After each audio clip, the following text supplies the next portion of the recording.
Hey there, it's Sarah, and I'm coming at you with a very special shorty episode of the No More Wasted Days podcast.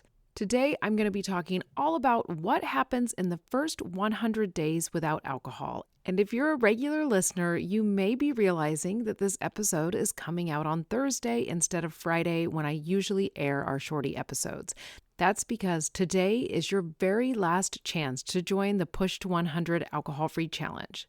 The challenge officially starts tomorrow on September 12th, and this is a 100-day alcohol-free challenge that's led by me, where you'll actually experience everything I'm about to share in this episode.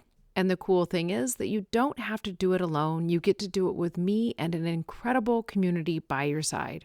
Enrollment is closing on September 11th at midnight, so be sure to check out the link in the show notes of this episode so you can grab your spot right now. All right, let's get into this episode. So I wanted to do this because not too long ago, at the very beginning of August, I aired an episode that was all about what happens in the first 10 days when you quit drinking, and it has become one of the most popular downloads in the last month. That told me that you are very interested in what actually happens to you when you give up alcohol. And 10 days gives you a glimpse, but what about 100 days? So today I'm going to be walking through what happens physically, mentally, emotionally, and spiritually when you quit drinking for 100 days. By the end of this episode, you'll know exactly why 100 days is such a powerful milestone and why it's worth experiencing for yourself. I'm breaking this episode down by telling you exactly what happens during certain increments of time during the 100-day period. When I first started putting together the notes for this episode, I thought first I'll talk about what happens mentally, then physically, then emotionally, and then spiritually. But instead, I decided it made more sense to go through the timeline. So you will hear a mix of what happens within your body, mind, and soul when you quit drinking. So let's start with days 1 through 10. This is where your body may go through a bit of a shock and then a shift. First, you may have some withdrawal symptoms and some sleep disruption. Your body is adjusting to the absence of alcohol. Common experiences can be irritability, fatigue, headaches, poor sleep, and I want you to remember that this is temporary and it's a sign that your system is recalibrating. Also, I want you to remember that withdrawals and sleep disruption can be different for everybody. My withdrawal symptoms were very minor, and I've talked to other people who were heavy drinkers who also experienced minor withdrawal symptoms. I have also talked to people who have had a very hard time and have had major withdrawal symptoms. What I want you to know is it is important to be aware. It's important to know, too, that if your withdrawal symptoms are starting to feel like something you can't manage on your own, you should seek medical help. And on the other hand, I do not want you to be afraid to start your alcohol-free journey because of withdrawal symptoms. So please be aware, proceed with caution, but don't let this be the thing that holds you back. In the first 10 days, you are going to experience some early wins. You're not going to have hangovers anymore. You're going to have clearer mornings, and you're going to feel more hydrated. One thing that happened to me when I quit drinking is I started drinking a lot of water because I wasn't drinking alcohol anymore. So I wanted to drink something. So I filled up my water bottle with icy cold water, and strangely enough, it tasted really good. So I kept drinking that, and oh my gosh, my body finally started getting rehydrated. Even in a week, your liver enzymes begin to improve and blood sugar regulation starts to stabilize. So there are a lot of early wins. One thing to be aware of in the first 10 days is that cravings and urges are the strongest. Your brain still expects that dopamine hit. This is where planning and replacement habits matter most. So I want you to remember to have lots of alcohol-free options on hand, and I want you to be aware of the times when you may want to drink the most and be prepared with activities to do during that time so you won't feel as tempted. And the last thing I want you to remember during the first 10 days is that you need to be working on your mindset right away. You may be thinking, I can wait to work on my mindset. I can do that a little later, but this is one of the most important times. White-knuckling your way through your journey is not the goal, and I want you to remember that success comes from having tools. Tools like mocktails, evening routines, podcasts, and community support. All of these tools can carry you through those first 10 days. If you want to listen to more details on those first 10 days, just go back to episode 128 if you haven't listened to that one already. All right, Now let's dive into days 11 through 30. This is where new patterns start emerging. Energy begins to stabilize at this time. With alcohol out, your body can enter more restorative sleep cycles and produce more natural energy. Some people even say that the afternoon slump starts disappearing. Now, I do have to say that this often happens more towards the end of the 30 days. And during the first half of those 30 days, you may be thinking, oh my gosh, I am really tired. When does that energy come back? Keep going because it does start to happen within this 30-day period. Your sleep starts to normalize during this time as well, and your REM cycles deepen. This means you're less likely to wake up at 3 a.m. with anxiety or dehydration. Next, mood regulation starts to improve. Alcohol suppresses serotonin and dopamine, and within 2 to 3 weeks, your brain starts producing these neurotransmitters more consistently. This helps reduce mood swings. You're also going to notice clarity in decision making. The brain fog lifts. It makes it easier to focus on work, parenting, and personal goals.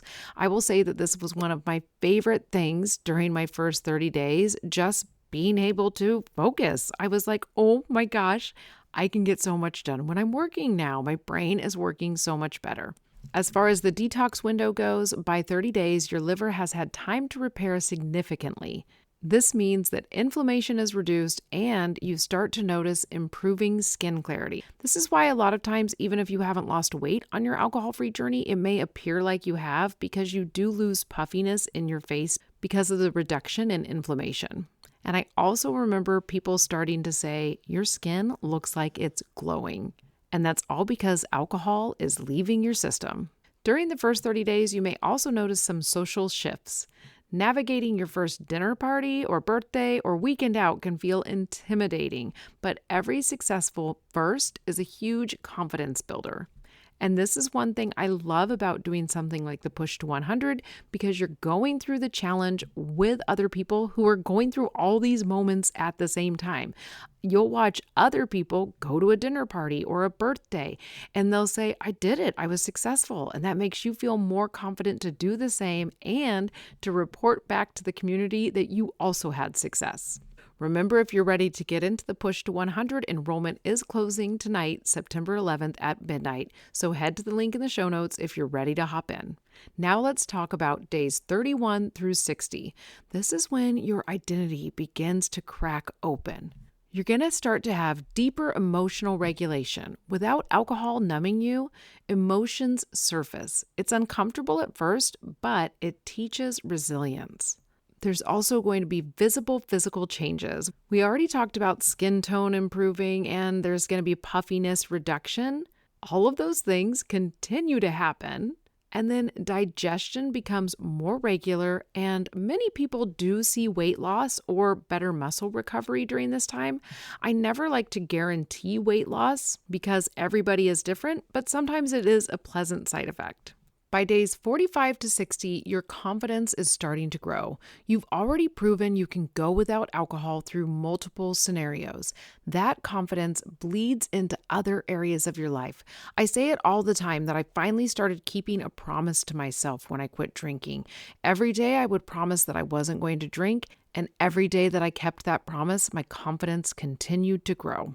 Also during this time, that mental clarity that we talked about during the first 30 days begins to fuel new habits. You have more energy and clarity of who you want to be, and this may pull you towards things like fitness or creativity or a side project because you finally have the bandwidth. You're also going to have the time to take on these things because you're not spending your time hungover and you're not spending your time drinking. And lastly, during days 31 to 60, your relationships begin to shift. People notice the difference. Some relationships deepen as you show up more present, and unfortunately, others may feel strained because your sobriety may highlight other people's drinking, and they may feel a little insecure with your choice. Don't worry if this is happening. Just remember that you are the light right now for those people, and they are watching. So lean into the relationships that are deepening and get excited about how present you're able to be with those people. Now, from days 61 to 90, you are rewiring your brain. This is a major time. This is always why I say, 30 days is awesome. 30 days is a great starting point. But when you push yourself to go to 100 days, that's where the really cool stuff starts to happen. So how does this rewiring of your brain actually happen? You're going to have a dopamine recalibration. Your brain's reward system adjusts. Things like exercise, hobbies, and even a good meal feel more pleasurable again. Your body is starting to get dopamine from healthy places, not from alcohol.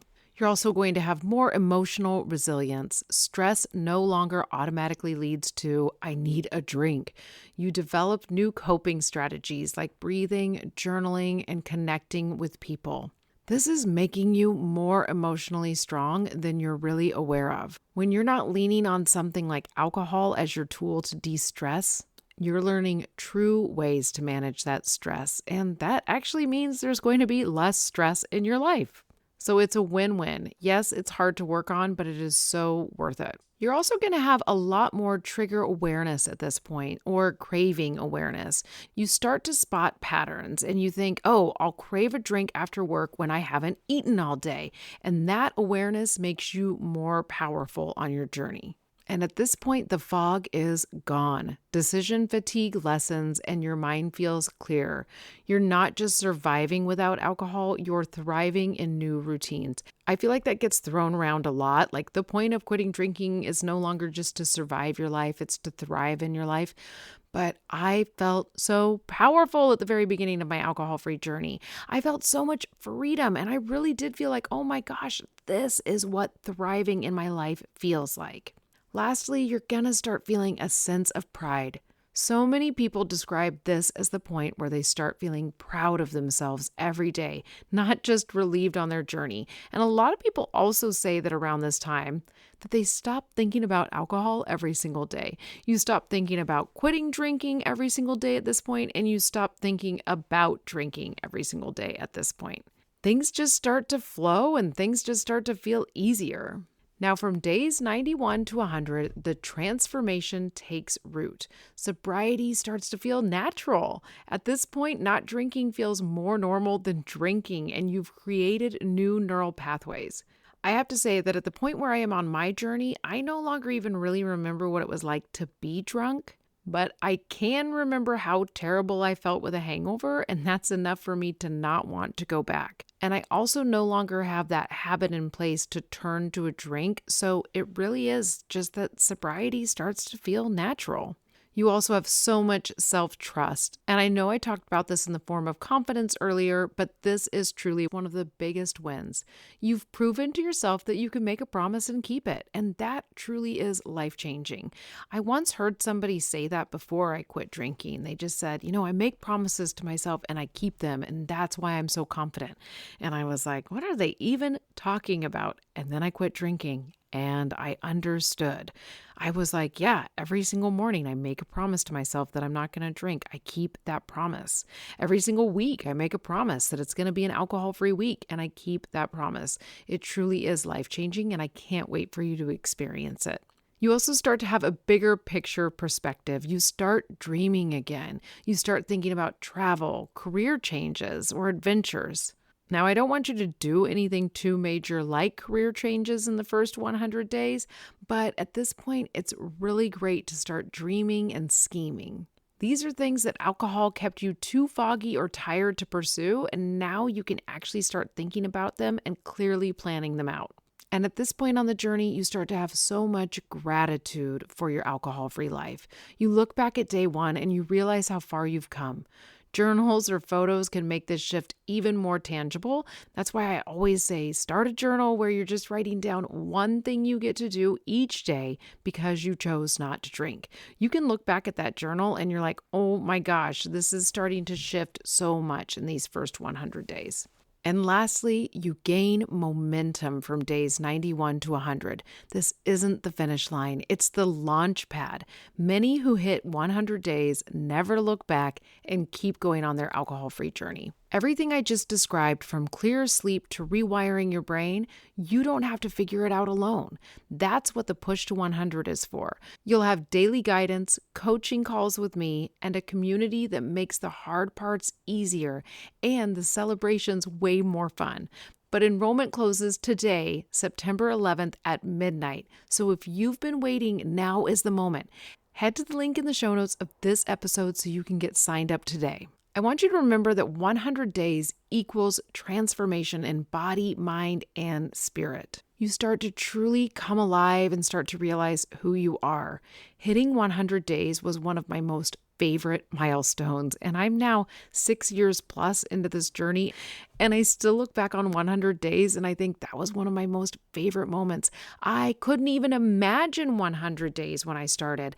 I could barely imagine 7 days when I first started. So when I would see other people hit 100 days, I would think, how could they even do that? That's so much time. And then I did it, and I was amazed.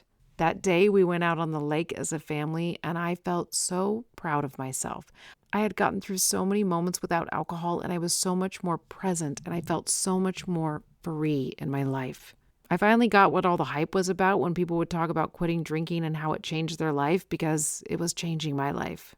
I had the confidence to just be who I really was.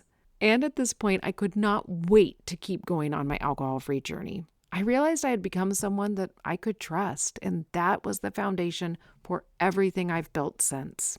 I have to tell you one thing before I finish this episode. No one regrets giving themselves this chance.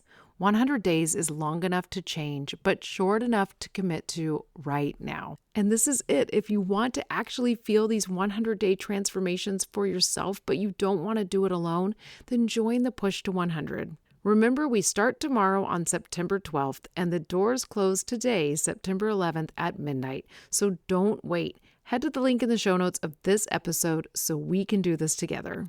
I really hope you enjoyed this episode, and if you did, feel free to share it with a friend, and please rate and review this podcast if you haven't already.